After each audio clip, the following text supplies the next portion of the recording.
क्योंकि शिव गुरु की बात जहाँ से उपजी है, अगर इस बात को अक्षरशः हम शिव शिष्य भारतवर्ष के विभिन्न राज्य या विदेशों में जाते हैं, साहब जी के आशीर्वाद से जाएंगे, तो इन बातों का उल्लेख हमें हर जगह करना चाहिए, ताकि कहीं भी कोई व्यक्ति किसी भी तरह शिव शिष्यता के रास्ते पर गुमराह ना हो पाए।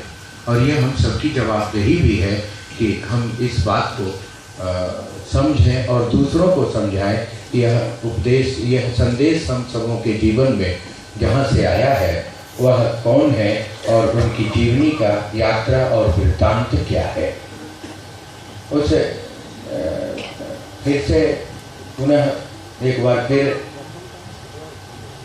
हम चलते हैं समय के उन लम्हों के पास जहाँ से उपजा है यह संदेश। किसी वाजवी गुरु हैं और वे जन जन के गुरु हैं। यह संदेश जनमानस में शिव गुरु हैं, थे, रहेंगे, मगर हम सभी के गुरु होंगे।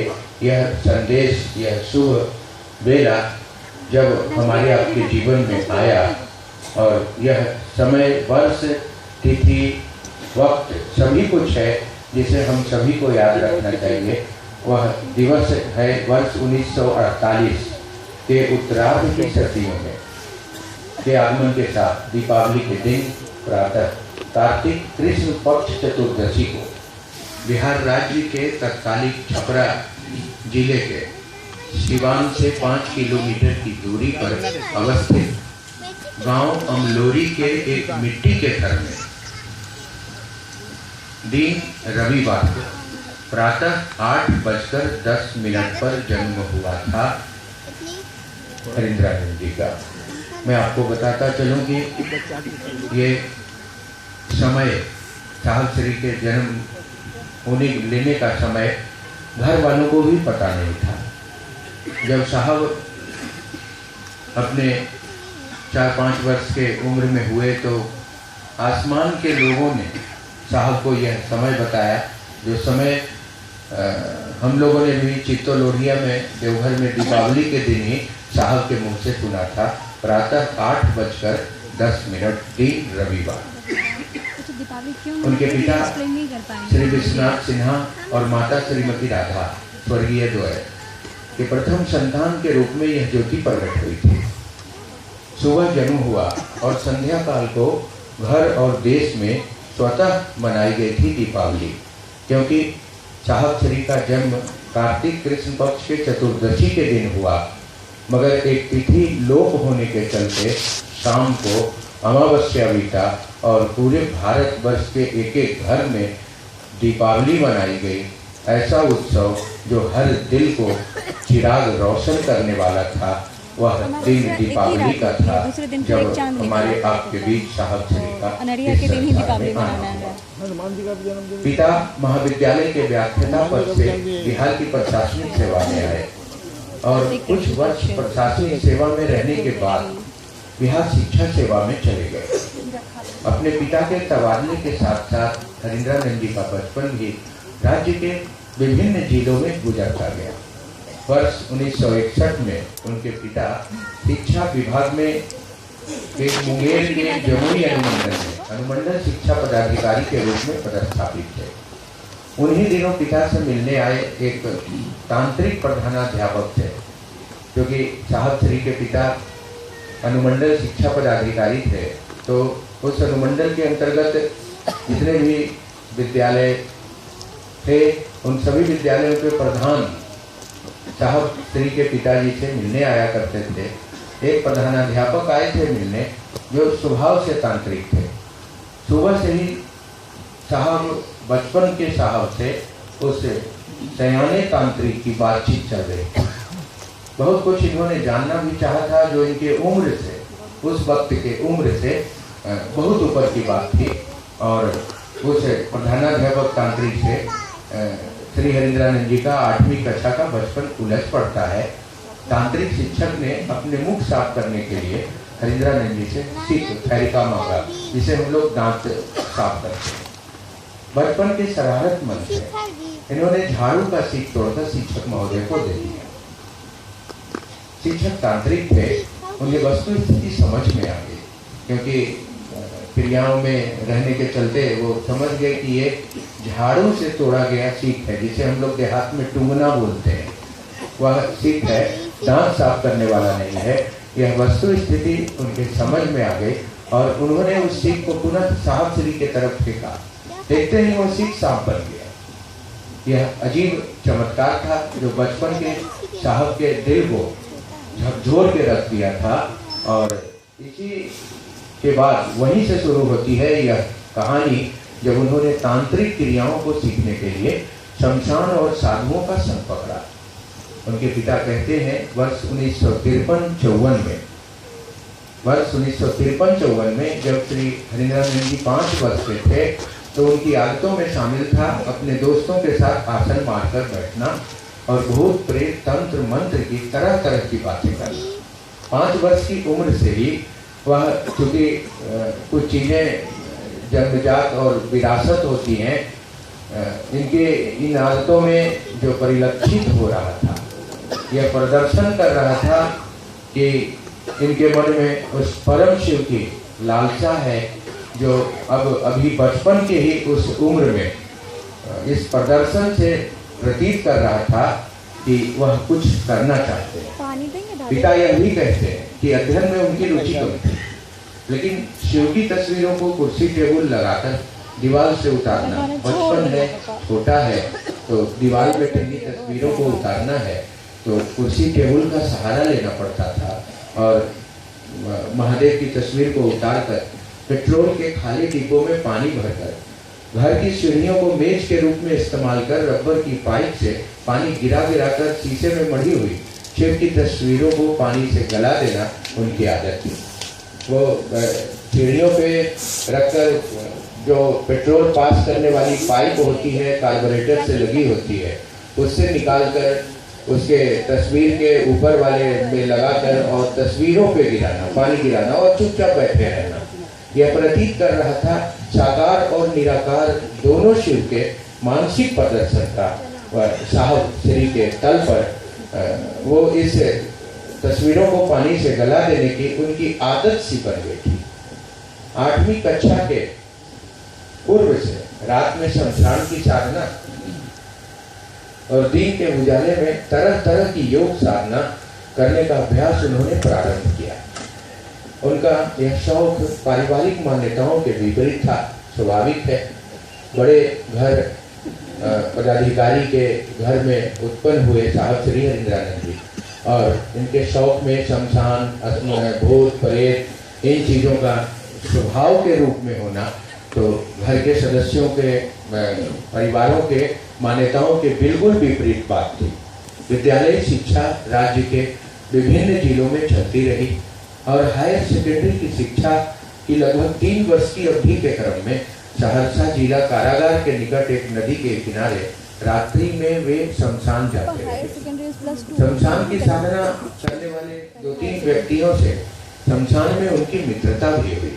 जबकि श्री हरिनारायण जी स्कूल के छात्र थे और उनके मित्र श्याम, मैंने कहा कि जो बचपन से मन में भाव था इनका, वह उन सयाने मित्रों पर भी भारी पड़ रहा था, मगर वो इनसे उम्र में बड़े थे जो शमशान में इनके साथी थे और स्कूल के छात्रों में भी जो इनकी दोस्ती लोगों से थी वो इनसे सयाने थे, उम्र में बड़े थे। एक बार की घटना है कि शमशान से एक नरमुंड वे अपने पिता के सरकारी आवास पर ले आए और उस नरमुंड में भयानक दुर्गंध थी। नरमुंड खोपड़ी, आदमी का खोपड़ी शमशान से ले आए, क्योंकि इन चीज़ों से लगाव रहा, मन में ये भाव रहा और उसे लेकर ये घर चले आए। घर के बाहर नल पर उन्होंने उसकी सफाई की, सुगंधित पाउडर छिड़का और अपने कमरे के शीशे की अलमारी में रखा, चुपके से रखा।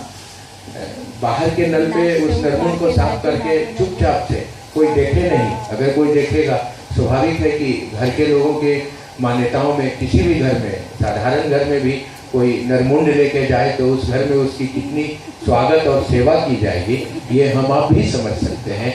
और ऐसी स्थिति में इन्होंने उस नरमुंड को लेके अपने घर आने के बाद उसकी बाहर ही नल पे सफाई की और उसमें सुगंधित पाउडर छिड़का कि इससे कोई गंध ना आए, कोई घर वाले को ऐसा नहीं लगे कि कोई चीज ले आया।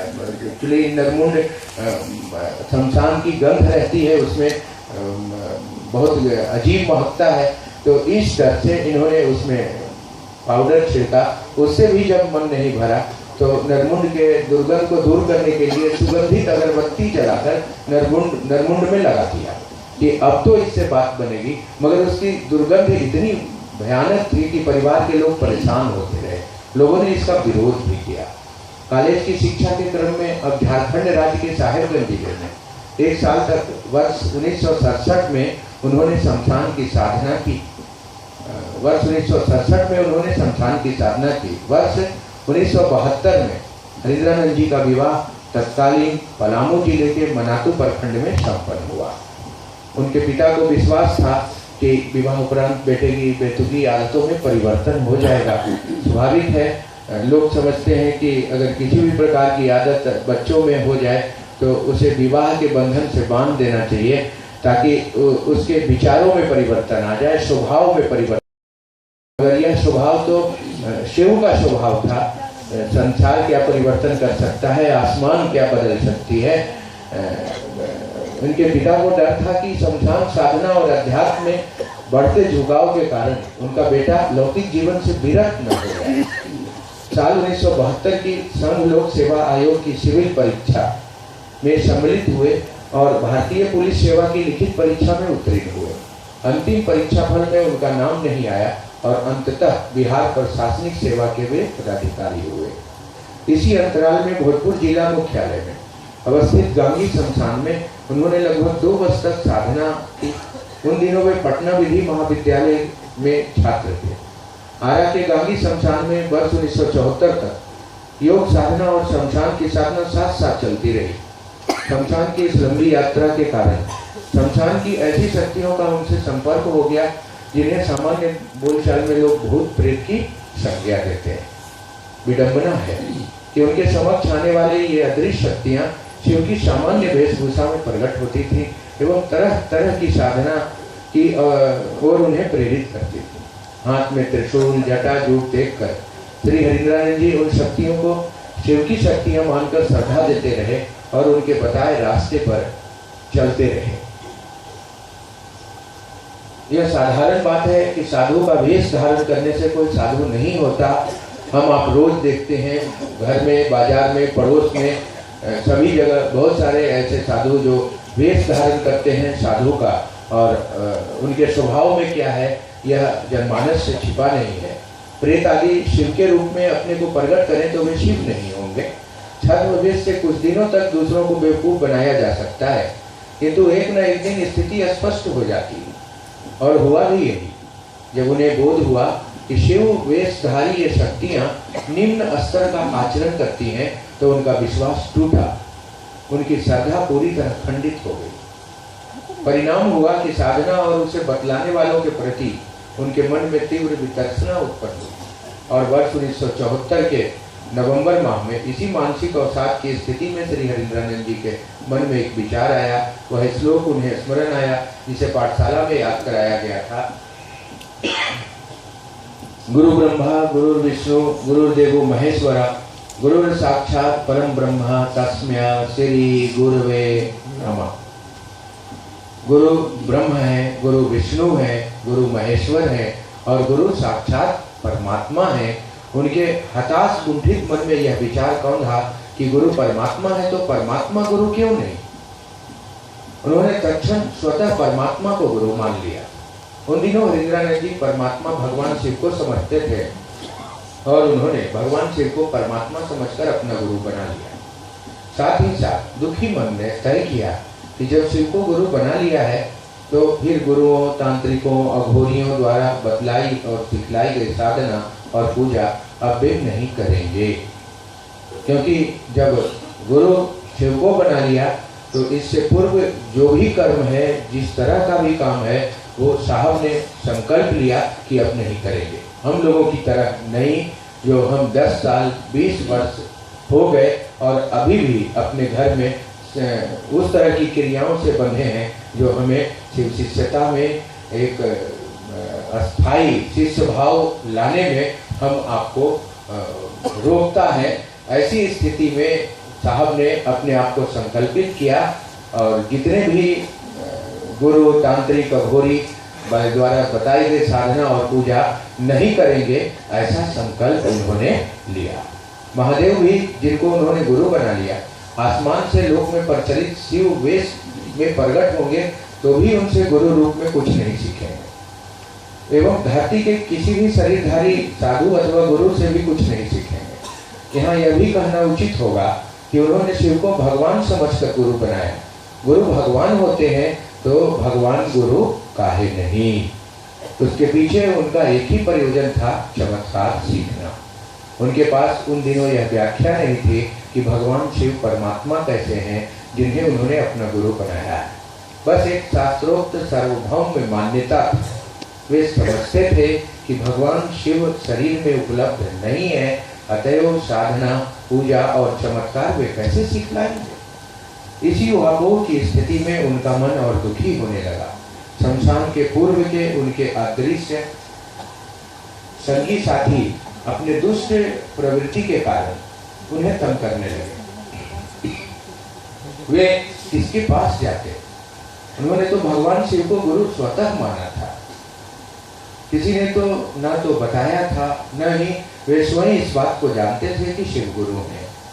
आज का समय ऐसा है कि हजारों नहीं, लाखों नहीं, करोड़ों लोग जानते हैं कि शिव गुरु हैं, और कैसे बनाया जाएगा इसके लिए सूत्र भी हमारे आपके पास उपलब्ध है। मगर उन दिनों को याद करें आप तो आपके हृदय अपने आप कांपने लगेंगे जब सभी तंत्र मंत्र और ऐसे दुष्ट प्रवृत्ति के शमशानी संगी साथियों से जब कोई अपने जीवन में धोखा खाया है और कोई रास्ता नहीं है, कोई उपाय नहीं है, भगवान शिव को समझते हैं, भगवान शिव के सिवा जीवन में कोई ऐसी उपाय नहीं है, उनको इन्होंने अपना गुरु मान लिया। ऐसी मानसिक अवसाद की स्थिति में उन्होंने अपनी धर्मपत्नी दीदी नीलमानंद से सारी घटनाओं का उल्लेख करते हुए अपनी स्थिति बतलाई और शिव को गुरु मानने की बात कही।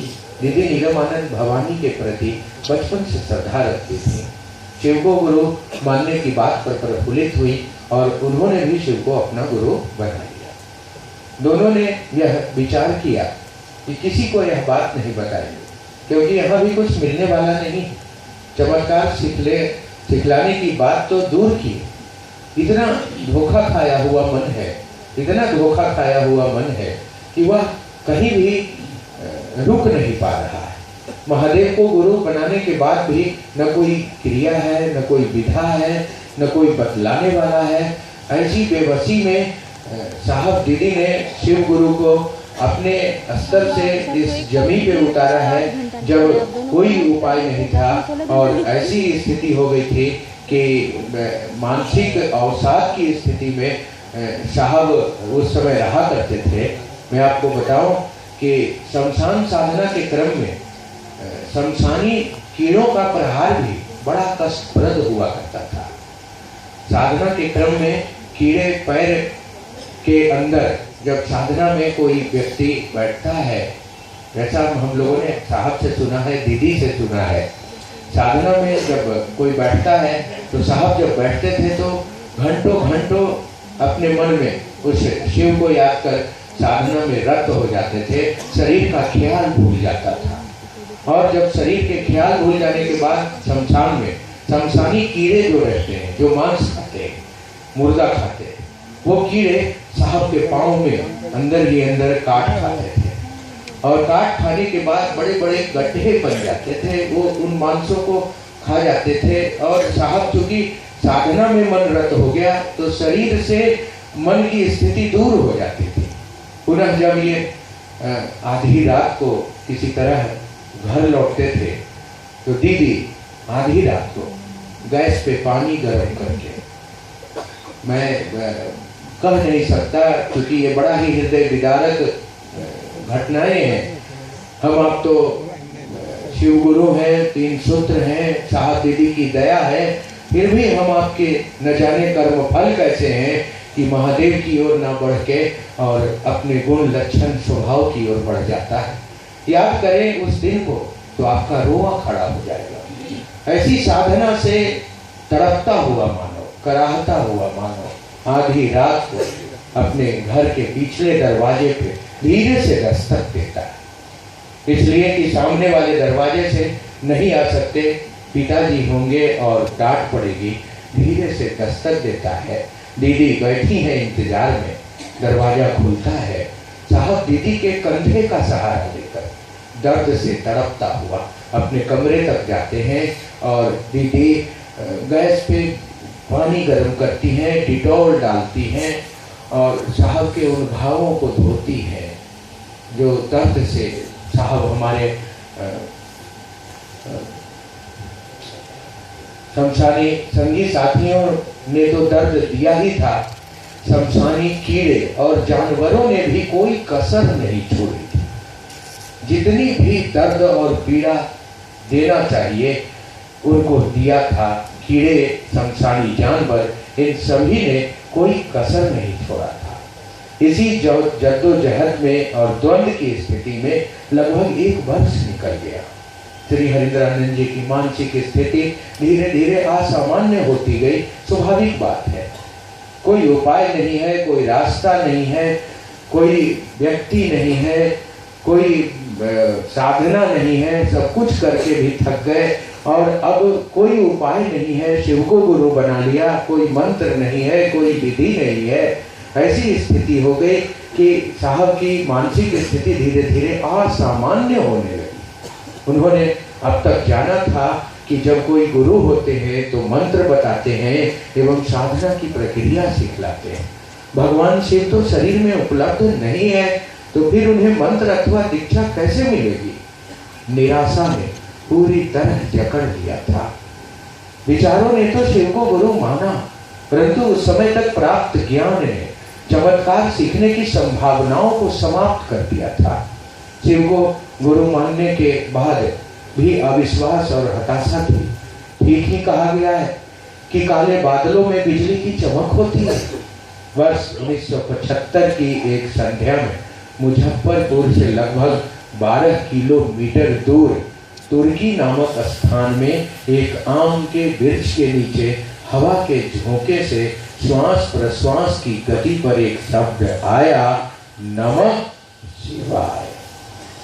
श्री हरिंद्रानंद जी का मन अचानक विस्मय से भर उठा और हुलास में वे अचानक बोल उठे, रे रे एकरे तक खोजत रहनी है।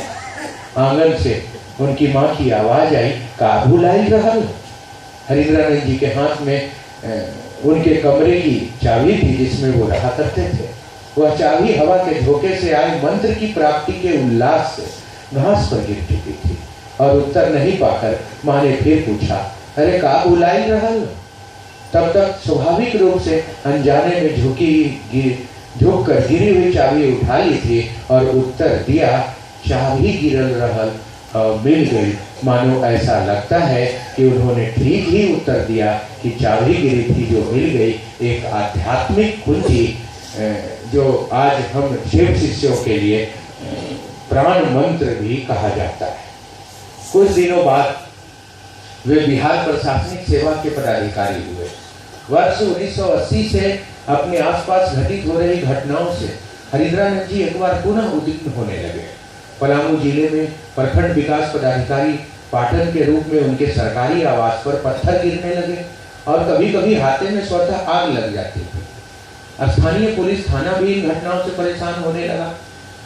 उनके आवास में आग लग जाना, आसमान से उनके सरकारी आवास पर पत्थर गिरना और सभी पदाधिकारियों के शीशे तोड़े जाना, सारे खिड़कियां का, और यह कह देना कि हरिंद्रानंद जी ने यह काम किया है। ऐसी स्थिति फिर से उत्पन्न होने लगी थी और इन सारी स्थितियों के घटनाओं के कारण साहब श्री पुनः एक बार उद्विग्न होने लगे, इन घटनाओं से परेशान होने लगे। उनके मन में पुनः यह विचार घर करने लगा कि उनके द्वारा शिव को गुरु माना जाना कोई अर्थ नहीं रखता है। शिव को गुरु बनाने के 5 वर्ष बाद भी प्रेतों द्वारा यह उत्पात मचाया जाना फिर से उनके दुख का एक कारण बना। ऐसी घटनाओं के 5-6 दिन नहीं गुजरे थे कि उनके सरकारी आवास पर तरह तरह के साधुओं का आना शुरू हो गया। प्रेत लीला स्वतः बंद हो गई और आने वाले साधुओं के चमत्कार शुरू हो गए। उन चमत्कारों में बीजे चावल संवादों का आना, सूखे बेलपत्रों का पूजा घर में किसी के द्वारा प्रणाम करने पर अचानक पूजा की मेज पर पाया जाना तथा चमत्कारों से जुड़े लोगों के कष्टों का स्वतः निवारण अनेक घटनाओं का आंशिक सार संक्षेप है। साहब के कमरे में, जिसमें साधना का एक कमरा था, उसमें चावलों के अपने आप संवाद आता था। उस जमाने में जैसे हम लोग घर में स्वागतम और वेलकम चावल से बना के लिखते हैं, वैसे उस कमरे में हम लोग अपने बिहार में जिसे अक्षत कहते हैं, पूजा में काम आता है, ऐसे ही चावल कुछ रखे रहते थे। और जैसे ही उन कमरों को खोला जाता था, उन कमरों में वो चावल ऐसे पीछे रहते थे जैसे स्वागतम लिखा है और उन पर कुछ संवाद लिखा होता था। साहब के पास जो लोग आते थे, साहब उनको कहते थे, जाओ मेरे साधना रूम में जाओ, हो सके तुम्हारे कष्ट का निवारण हो जाए, महादेव दया कर दें। और वो जब उनके साधना कमरे में जाता था, प्रणाम करता था, आंख खोलता था, तो उसके सामने एक बेलपत्र रखा मिलता था। ऐसी ऐसी कई चमत्कारें उस समय में होने लगी जो लोगों के जीवन के कष्टों का स्वतः निवारण करने लगा। वे बताते हैं कि उन दिनों उन्हें अनुभव होने लगा था कि अदृश्य आसमानी शुभ अशुभ शक्तियों के घेरे में उनका पूरा परिवार आ गया, परंतु उन्हें यह भी आभास होने लगा था कि बिना किसी प्रयास के उनके कह देने मात्र से घटनाएं घटित होने लगी थीं, कष्टों का निवारण होने लगा था एवं दूसरों की मुरादें भी पूरी होने लगी थीं। ऐसे कई चमत्कार हुए थे उस जमाने में।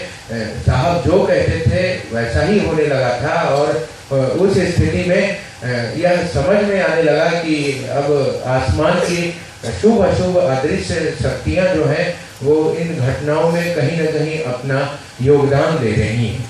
वे अपने सरकारी सेवा के दौरान सन 1982 में मधेपुरा जिला मुख्यालय में उप संभारता के रूप में पदस्थापित हुए। वर्ष 1974 से लेकर 1982 तक वे शिव को गुरु मानकर अविश्वास में ही धीरे धीरे चमत्कारों की दुनिया में प्रवेश कर चुके थे। कार्यालय अवधि के उपरांत सायंकाल में साहब के निवास स्थल पर शिव चर्चा हुआ करता था। समय समय पर कोई न कोई चमत्कार हुआ करता था। महादेव को भोग समर्पित किया जाता था। जब प्रसाद उठाया जाता था तो अक्सर प्रसाद कम पाया जाता था। ये उन दिनों की घटनाएं हैं जब साहब मधेपुरा जिला मुख्यालय में उप संभारता के रूप में पदस्थापित थे। और ये सारी चमत्कार की घटनाएं उनके सरकारी आवास पे घटित होता था, यानी महादेव ने भोग ग्रहण कर लिया। इसकी खबर साहब के आसपास के पदाधिकारियों को भी मिली। इनके आवास के आसपास में बहुत सारे पदाधिकारियों का भी आवास था जैसा रहता है, तो वहाँ उन लोगों को भी मिली। तो लोग भी शाम में देखने आए। महादेव को पुनः भोग समर्पित किया गया। महादेव ने भोग ग्रहण कर लिया। उन लोगों ने कहना शुरू किया कि हरिनारायण जी के आवास पर प्रेत प्रसाद खाते हैं। यह सुनकर साहब श्री को अप्रसन्नता हुई। उन लोगों ने कहा कि अगर महादेव भोग ग्रहण करते हैं तो प्रसाद श्रृंगेश्वर मंदिर के महादेव को ग्रहण करवा दें तो हम लोग इनके कायल हो जाए। साहब से उनकी वार्ता हुई। साहब ने वार्ता के क्रम में कहा कि वहां भी प्रेत प्रसाद खा जाएंगे तो, क्योंकि जब प्रेत खाएंगे तो यहाँ भी खा सकते हैं, कहीं भी खा सकते हैं, प्रेत प्रसाद खा जाएंगे तो। उन लोगों ने कहा कि नहीं, वह तो श्रृंगी ऋषि के द्वारा स्थापित शिवलिंग है, वहां प्रेत नहीं है। साहब के निवास स्थल पर घटित चमत्कारों की भनक उनके शामसानी साथियों एवं श्रृंगेश्वर मंदिर के पंडा लोगों को मिली, तो इस पर विश्वास करने में वे लोग भी हिचकिचा रहे थे। एक दिन निश्चित किया गया और भोग लगाने की व्यवस्था की गई। यह खबर कानों कान फैल गई।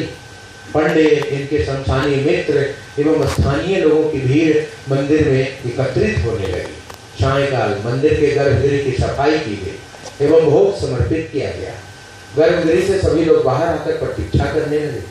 इन्होंने मानसिक रूप से, क्योंकि अब कोई उपाय नहीं था, सारे पदाधिकारी थे, वहाँ के स्थानीय जनता थी, उनकी भीड़ थी, इनके शमशान के साथी थे और सभी की यह मंशा थी कि अगर महादेव श्रृंगेश्वर मंदिर में अगर साहब से प्रसाद खाते हैं तो श्रृंगेश्वर मंदिर में भी शिव प्रसाद ग्रहण करेंगे, तब हम समझेंगे कि महादेव साहब श्री से प्रसाद ग्रहण करते हैं। ऐसी उहापोह की स्थिति में कोई उपाय नहीं था, ऐसी स्थिति बन गई थी और ऐसी मानसिक उहापोह की स्थिति में इन्होंने महादेव से आग्रह किया, बुढ़ऊ इज्जत रखी हो। सिवान के रहने वाले हैं और उस जमाने में शिव को बुढ़ऊ कहते थे, कभी पार्टनर कहते थे, कभी बॉस कहते हैं। साहब और महादेव का न्योनाश्रय संबंध है। उन जमानों में साहब महादेव को बुढ़ऊ कहते थे, बुढ़ऊ इज्जत रखी है। साहब उस वक्त महादेव को बुढ़ऊ से संबोधित करते थे। इतना कहना था कि बिजली गुल हो गई, मंदिर परिसर की बिजली, इतना मानसिक संवाद प्रेषित करना था कि मंदिर परिसर की बिजली गुल हो गई। पुनः कुछ मिनटों में बिजली आ गई। साहब के द्वारा मंदिर का द्वार खोलकर भोग सामग्री एकत्र करने का आदेश दिया गया। सभी उपस्थित लोग आश्चर्यचकित थे। सारे रसगुल्ले आधे आधे पाए गए। जो महादेव को भोग लगाए गए थे 51 रसगुल्लों का, वो रसगुल्ले जब मंदिर से बाहर लाया गया साहब के आदेशानुसार, तो वो सारे लोग आश्चर्यचकित थे, पूरी भीड़ आश्चर्यचकित थी कि श्रृंगेश्वर मंदिर के महादेव को भोग लगा दिया गया और वो सारे रसगुल्ले आधे आधे पाए गए और गणनोपरांत कम भी पाए गए। यानी महादेव ने भोग ग्रहण किया। कल भी मंडल सर और बरखा दीदी भी बता रही थी कि जब भाव सही हो तो भोग ग्रहण जब होता है तो आसमान के लोगों को खबर हो जाती है कि महादेव ने भोग ग्रहण किया है और आसमान के लोगों को यह भनक लग गई कि श्रृंगेश्वर मंदिर में साहब श्री के द्वारा महादेव को भोग अर्पित किया गया और महादेव ने भोग ग्रहण किया। तत्पश्चात आसमान के सारे अदृश्य लोग आए और वह भोग को लेके चले गए, जिससे रसगुल्ले गणनोपरांत कम पाए गए, गिनती में कम हो गए। सचमुच महादेव की दया प्रमाणित हो चुकी थी। सन 1985 की घटना है। साहब और तत्कालीन एक साथी श्री रामनारायण सिन्हा आगामी चुनाव की कुछ सामग्रियां गुलजारबाग प्रेस पटना से प्राप्त करने जा रहे थे। बेगूसराय सिन्हा जी का गृह क्षेत्र था। साहब अपने पुराने मित्र श्री चंद्रभूषण रोहतगी बिहार प्रशासनिक सेवा जी के आवास पर रुक गए। दोनों की रात्रि में सांसारिक बातों के साथ साथ शिव गुरु विषयक वार्ता भी हुई। उसके बाद दोनों ने निद्रावसान किया। रोहतगी साहब आदतन अपने दैनिक पूजा के निमित्त प्रातः उठकर दैनंदिनी काम का संपादन कर पूजा के आसन पर बैठ गए। कुछ देर पश्चात साहब उठकर बगीचे में कुर्सी निकाल कर बैठे। इसी बीच सुबह की चाय रोहतगी साहब ने